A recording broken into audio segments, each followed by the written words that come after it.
स्वाध्याय विद्यार्थी मित्र या चॅनलमध्ये तुम्हा सर्वांचं स्वागत आहे. मित्रांनो, आज आपण इयत्ता 7वीचा मराठीचा 14वा पाठ कवितेची ओळख याचा स्वाध्याय बघणार आहोत. तर पहिला प्रश्न काय आहे? खालील चौकटी पूर्ण करा. आजीने काव्यप्रतिभा वाढवण्याचा सांगितलेला अर्थ आकलन शक्ती वाढवणे. सुधीरची काव्यप्रतिभा वाढवण्यासाठी कुटुंबाने केलेली मदत, तर कवितेत संभाषण केले. बाबांनी सुधीरला कवितांची पुस्तके आणून देण्याचे कारण, तर कविता करण्याची आवड निर्माण व्हावी म्हणून. कुटुंबातील सदस्यांनी सुधीरचे अभिनंदन करण्याचे कारण, तर सुधीरची काव्यप्रतिभा वाढली.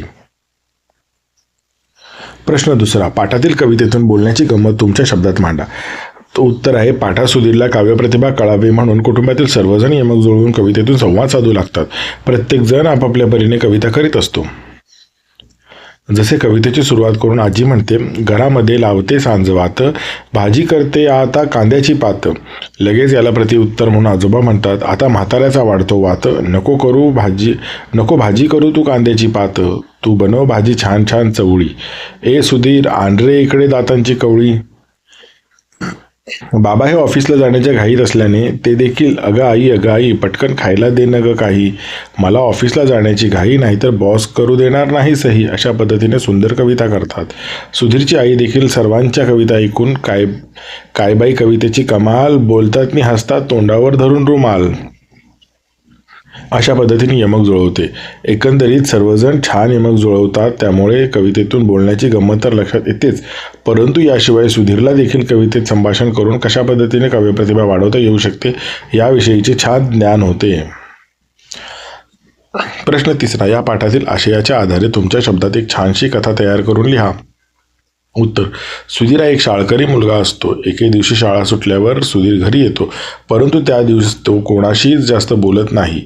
त्याची ही परिस्थिती पाहून त्याचे आजोबा त्याला विचारतात की, सुधीर, आज तू इतका शांत का आहेस? यावर सुधीर आजोबांना सांगतो की, आजोबा, आज शाळेत काव्यप्रतिभा वाढवण्यासाठी तुम्ही केलेले प्रयत्न या विषयावरती प्रकल्प दिला आहे, पण या प्रकल्पात काय करावे याबद्दल मला काहीच माहीत नाही व म्हणून मला फार ताण आलेला आहे. यानंतर आजोबा सुधीरला प्रकल्पाबद्दल माहिती देतात. आजोबा सांगतात की, कविता करण्याची, समजून घेण्याची आपली आकलन शक्ती वाढवणं म्हणजेच काव्यप्रतिभा वाढवणं होय. यानंतर कुटुंबातील सर्वजण, सुधीर, बाबा, आई, ताई, आजोबा आणि आजी हे एकमेकांसोबत कवितेतून संवाद साधू लागतात. कुटुंबातील सर्वांचा सहभाग आणि प्रयत्नांमुळे सुधीरला कविता कशी केली जाते हे लक्षात येते आणि त्याची काव्यप्रतिभा देखील वाढते. अशा पद्धतीने सुधीरचा हा प्रकल्प पूर्ण करण्यासाठी त्याच्या घरातील सर्वजण कवितेतून संभाषण करून त्याची मदत करतात. प्रश्न 4, आम्ही चित्र काढतो या विषयावरती तुम्ही व तुमचे वर्गमित्र यांच्यातील संवाद कवितेच्या माध्यमातून सादर करा. उत्तर, राघव, मित्रांनो, मी आणतो एक शीट, आपण चित्र काढूया नीट. अनुप, माझ्याकडे आहे सुंदर रंग मित्र ज्याच्याने आपण रेखाटू सुंदर चित्र. रमा, कोणते बरे चित्र काढूया? चला सगळेच एक एक विषय निवडूया. राघव, काढूया सुंदर निसर्ग, ज्यात असेल नदी, आकाश आणि फुलांचा मार्ग. धनंजय, नाही, आपण दाखवू सध्याची स्थिती, प्रदूषणाने ग्रस्त आपली धरती. सर्व मित्र, तुझी आयडिया आहे छान, आपण सगळे ठेवू थोडे भान. प्रश्न 5, पाठातील कोणता काव्यसंवाद तुम्हाला सर्वाधिक आवडला ते सकारण सांगा.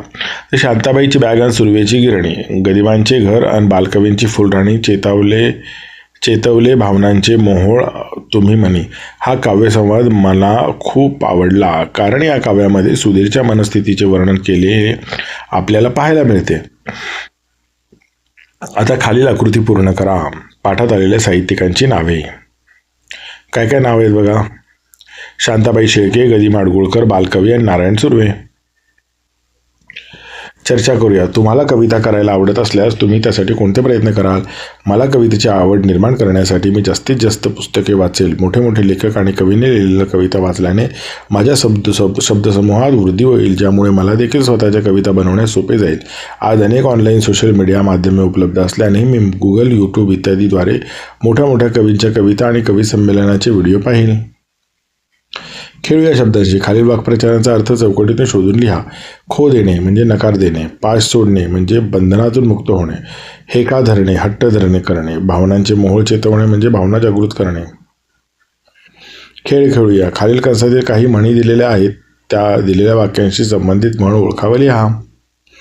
फुशारकी मारण्याचा पराजय होतो. गर्वाचे घर खाली. एखाद्याकडून काम करून घेताना गोड बोलायचे आणि काम झाले की त्याला सोडून द्यायचे. कामापुरता मामा. सर्वत्र परिस्थिती समान असणे. पळसाला पाणी तीनच. थोडे थोडे समजावून मोठा संचय करणे. थोडे थोडे जमवून मोठा संचय करणे. थेंबे थेंबे तळे साचे. एका संकटातून बचावणे व दुसऱ्या संकटात सापडणे. आगीतून उठून फुपाट्यात पडणे. कुठल्याही गोष्टीचा अतिरेक हा वाईट असतो. अति तेथे माती. न आवडणाऱ्या माणसाने कितीही चांगली गोष्ट केली तरी ती पसंत पडत नाही. नावडतीचे मीठ टाळणे. खाली काही वाक्य दिली आहेत, त्यामध्ये एकच शब्द वेगवेगळ्या अर्थाने वापरला आहे. खालील वाक्य वाचा, त्यातील ठळकपणे दाखवलेल्या शब्दांचे अर्थ समजून घ्या. तुम्ही याप्रमाणे वाक्य तयार करण्याचा प्रयत्न करा. आमचे मराठीचे सर इतके छान शिकवायचे की अन्य शिक्षकांना त्यांची सर येत नसे. तर इथे उत्तर आहे शिक्षक सर येणे म्हणजे तुलना नसणे. ओके, कारण सर हे दोनदा आलेलं आहे. सकाळचा चहा मला कपात काठोकाठ भरलेला लागतो. त्यात कपात केलेली मला चालत नाही. कपात म्हणजे चहा पेल्यात. ओके, आणि कपात करणे म्हणजे कमी करणे. एकदा एका शिक्षकांचा मला दूरध्वनी आला. दूरध्वनीवर ते मला म्हणाले, सर आपण आमच्या शाळेला भेट द्या. मी त्यांना विचारले, काय भेट देऊ?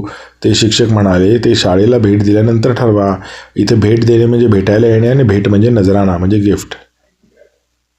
मित्रांनो, व्हिडिओ आवडला असेल तर नक्की व्हिडिओ लाईक करा आणि असेच व्हिडिओ पाहायचे असतील तर आपल्या चॅनलला सबस्क्राईब करून बेल आयकॉन प्रेस करा आणि पुढचा व्हिडिओ कोणता हवा आहे ते मला कमेंट बॉक्समध्ये कळवा.